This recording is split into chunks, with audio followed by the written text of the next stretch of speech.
Saat itu tahun 1861, Arthur du Plessis, salah satu penjelajah dan petualang paling terkenal di dunia, menembus sulur lebat hutan hujan Amazon dengan parang usang. Dia mendengus dan tegang, pakaiannya berat dan kulitnya licin karena keringat. Dia meneguk dalam-dalam dari botolnya dan berhenti sejenak untuk bernafas. Ini adalah minggu kedua ekspedisi solonya ke paru-paru dunia dan prosesnya sangat melelahkan. Dia telah melawan piranha, belut listrik dan ikan candiru invasif saat mengarungi dan berkayak di sungai Amazon. Dia telah berhadapan dengan anggota suku dan pemburu liar dan nyaris terkena binatang buas beracun yang bisa membunuh mangsa 3 kali ukuran mereka. Tidak ada orang waras yang berani menghadapi kengerian ini demi dirinya sendiri. Tapi Arthur punya alasan yang sama kuatnya dengan siapapun. Dia sedang mencari adiknya Joseph du Plessis yang telah menghilang sebulan sebelumnya selama perjalanan melalui Amazon. Joseph selalu mengagumi petualangan liar saudaranya dan berusaha untuk menirunya. Karena alasan itulah Arthur merasa bertanggung jawab atas kesulitan saudaranya saat ini dan menjadikan misi untuk menyelamatkannya. Amazon adalah nyonya kuno dan kejam. Orang-orang yang sombong dan bodoh telah berharap untuk menaklukkan atau menjinakkannya selama berabad-abad. Tapi banyak pria telah menghilang di jantung raksasa hijau yang berdenyut ini. Arthur mungkin penjelajah kelas dunia di liga yang berbeda dengan banyak orang lain yang hidupnya telah diambil oleh neraka hijau ini dengan mudah. Tapi ada makhluk yang bersembunyi jauh di dalam Amazon yang bahkan melampaui pengetahuan Arthur. Jenis binatang yang akan membuat mimpi buruk paling gelap dan paling kacau terlihat hampir sama. Binatang buas seperti SCP-2031. Kalau Joseph dapat mengirimi Arthur satu pesan lagi sebelum semuanya berakhir mengerikan, kita hanya bisa membayangkan itu seperti ini. Jangan datang mencariku, ini sudah terlambat. Tapi masih ada waktu untuk menyelamatkan dirimu, saudaraku.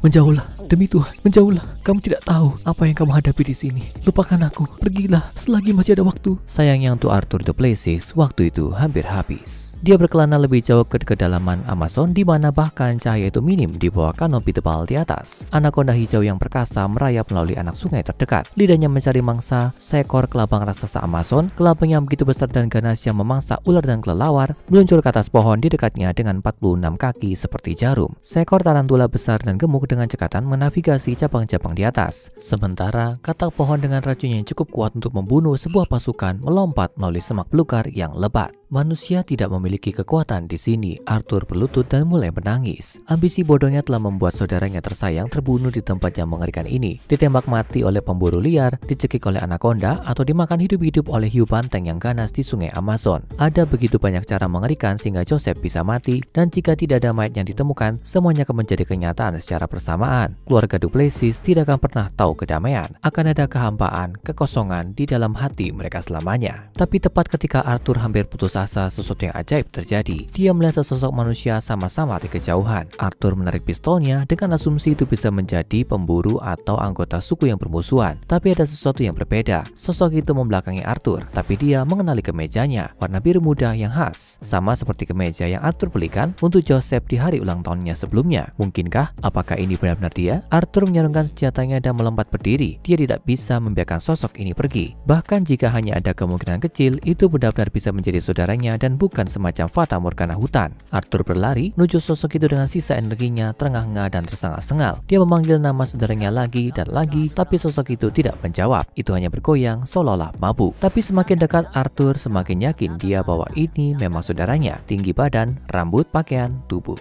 Itu Joseph du Plessis. Tapi kenapa dia tidak menjawab? Kenapa dia tidak berbalik? Saat Arthur makinnya mencapai sosok itu, dia berhenti. Rasa takut yang paling mendalam menimpanya seperti musim hujan yang tiba-tiba. Sesuatu yang tidak wajar, sesuatu yang benar-benar mengerikan akan terjadi. Tapi dia tidak tahu apa, dan terlebih lagi sudah terlambat untuk berhenti sekarang. Merasakan kecemasan menusuk kaki dan punggungnya, Arthur mengulurkan tangan untuk meraih bahu saudaranya. Mengucap Joseph, gemetar di bibirnya. Ketika tangan Arthur menyentuh bahu Joseph, dia merasakan ketakutan yang lebih besar dari apapun yang dia alami sebelumnya. Sesuatu bergerak di bawah kulit bahu Joseph, sesuatu yang menggeliat dan hidup. Sejuta makhluk kecil, semuanya bekerja bersama dalam daging saudaranya. Sebelum dia bahkan bisa menarik tangannya, saudaranya berbalik. Atau lebih tepatnya, makhluk yang memakai tubuh saudaranya itu berbalik. Arthur tidak bisa menahan diri untuk tidak berteriak pada pemandangan mengerikan di depannya. Wajah saudara laki-lakinya tampak longgar dan busuk. Kulit yang menua menggantung dari tengkorak yang busuk. Rahangnya menggantung, tidak ada lidah di dalamnya. Tidak ada mata juga. Hanya jutaan semut yang berkerumun masuk dan keluar dari wajah Joseph Duplessis yang kosong dan mati. Semut itu besar dan berduri dengan rahang panjang melengkung. Actaeon brucei, spesies semut tentara dunia baru yang sangat tangguh. Arthur melangkah mundur mengambil ketakutan tentang apa yang terjadi pada saudaranya. Badan Joseph melangkah maju ke arahnya dan hampir secara naluriah Arthur mendorongnya dengan kedua tangan, merasakan aktivitas mimpi buruk berkerumun di bawah penutup dada Joseph yang kurus. Badan Joseph jatuh ke belakang tersandung batu dan meletus. Tidak ada organ yang tersisa di dalam saudaranya sekarang. Mereka sudah dimakan sejak lama. Itu hanya terpal tipis dari kulit abu-abu di atas tulang kering, dan tentu saja jutaan demi jutaan semut sekarang langsung menuju Arthur dengan ketepatan militer yang menakutkan yang bisa diharapkan oleh naturalis manapun dari Actaeon brucei. Tapi sementara semut tentara bisa menjadi musuh yang tangguh dan menakutkan, tidak ada yang pernah melihat semut seperti ini sebelumnya. Ya, setidaknya tidak ada yang hidup untuk menceritakan kisah ini. Arthur berbalik dan melarikan diri, tapi sayangnya sudah terlambat baginya. Apa yang dia pikir hanyalah sengatan kecemasan sebenarnya adalah kekuatan invasi Actaeon brucei yang telah memposisikan diri mereka di atas saraf dan ligamen utama di kaki dan tulang punggungnya. Saat Arthur mencoba melarikan diri, semut mulai menggigitnya, memotong kulit, mengoyak tulang, dan mengunyah neuron kenyal di bawahnya. Arthur merasakan kilatan rasa sakit yang intens di sekujur tubuhnya sebelum ambruk ke tanah, lumpuh. Di saat itulah kengerian yang sebenarnya muncul. Kalau ada satu penghiburan untuk Arthur di saat-saat terakhir hidupnya yang mengerikan, setidaknya dia akan tahu secara langsung bagaimana saudaranya meninggal. Dia tidak bisa bergerak, tapi dia bisa merasakan segalanya. Makhluk-makhluk itu mengunyah daging ekstremitasnya, membuat lubang di kulitnya, dan membuat lubang untuk dimasuki kawanan serangga. Arthur merasa seperti terbakar ketika kawanan itu memasuki tubuhnya, tapi tidak dapat berbuat apa-apa. Kematian oleh makhluk-makhluk ini adalah pengalaman yang lambat dan menyiksa. Tidak seperti rekan non-anomali mereka, kawanan ini tidak segera mulai melahap semua jaringan lunak yang ada. SCP-2031 ingin menjaga mangsanya tetap hidup saat mereka merenovasi rumah baru mereka. Arthur akhirnya meninggal 2 hari kemudian karena dehidrasi. Pada titik inilah makhluk-makhluk itu akhirnya mulai memakan organ-organnya dan mendistribusikan koloni mereka secara merata ke seluruh tubuhnya. Semut bahkan menghasilkan enzim yang berlambat proses pembusukan inangnya yang sudah mati. Itulah mengapa Joseph Duplessis terlihat jauh lebih buruk pada saat Arthur menemukannya, meskipun dia sudah menderita postmortem selama sebulan. Tidak lama setelah kematian Arthur, badan Arthur bangkit dan berjalan pergi. Dunia tidak akan pernah tahu bagaimana atau mengapa Arthur Duplessis dan saudaranya menghilang di jantung gelap hutan Amazon. Tapi mungkin demi yang mencintai mereka, ketidaktahuan sebenarnya lebih baik daripada kebenaran. Hampir 1 abad sebelum organisasi akhirnya menemukan makhluk-makhluk ini di peternakan terdekat, menetapkan mereka sebagai SCP-2031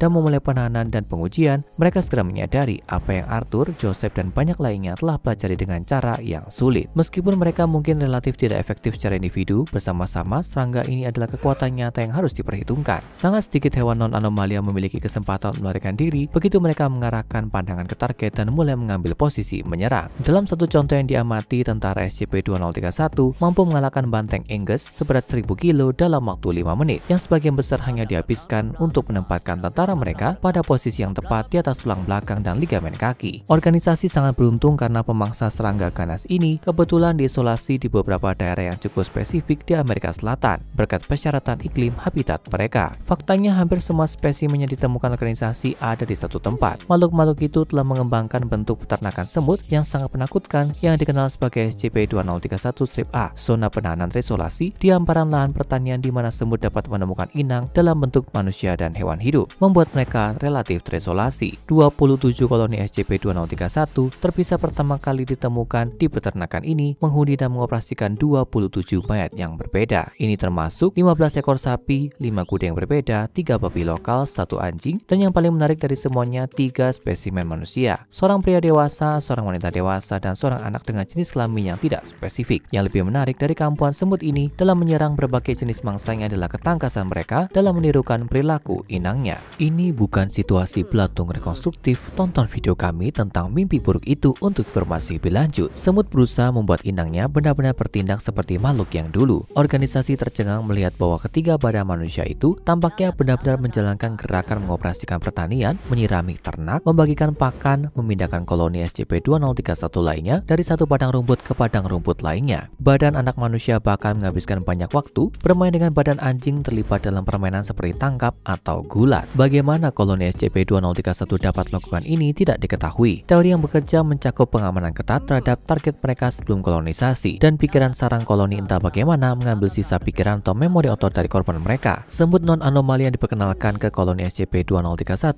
juga mulai menunjukkan ciri ciri-ciri anomali. Jadi efeknya entah bagaimana bisa menular. Salah satu momen paling menarik dari semuanya datang ketika integritas struktural dari badan anjing akhirnya hilang, menyebabkan koloninya keluar dari tubuh dan kembali ke perilaku nomaden yang lebih khas dari semut tentara untuk mencari inang baru. Bagian yang aneh adalah bahwa badan manusia sebenarnya tampak sedih untuk badan anjing yang telah meninggal, dengan badan anak menjadi agak tertekan karena teman bermain mereka tiba-tiba hilang. Dua badan manusia dewasa bahkan mengambil bangkai badan anjing dan menguburnya di padang rumput lain. Itu tidak seperti apapun yang telah diamati organisasi dengan SCP-2031 sebelumnya, pada titik mana Mimikry memiliki perilaku yang tulus, karena sekarang SCP-2031 secara serius mengaburkan garis. Adalah kepentingan utama dari organisasi untuk menjaga peternakan semut kecil ini, baik untuk menjaga SCP-2031 terganggu dari menjelajah lebih jauh dan menyebabkan masalah, dan untuk mempelajari lebih lanjut perilaku dan dinamika menarik yang ditunjukkan oleh koloni SCP-2031 di Penangkaran. Salah satu peneliti telah mengajukan permintaan untuk Golden Retriever baru. Sekarang tonton SCP-2852 penghancur pesta orang gila sadis, sepupu Johnny, dan SCP-5049 penjual kulit depo diskon homunculus setan, dan untuk lebih banyak SCP yang akan memberimu nasib yang benar-benar mengerikan.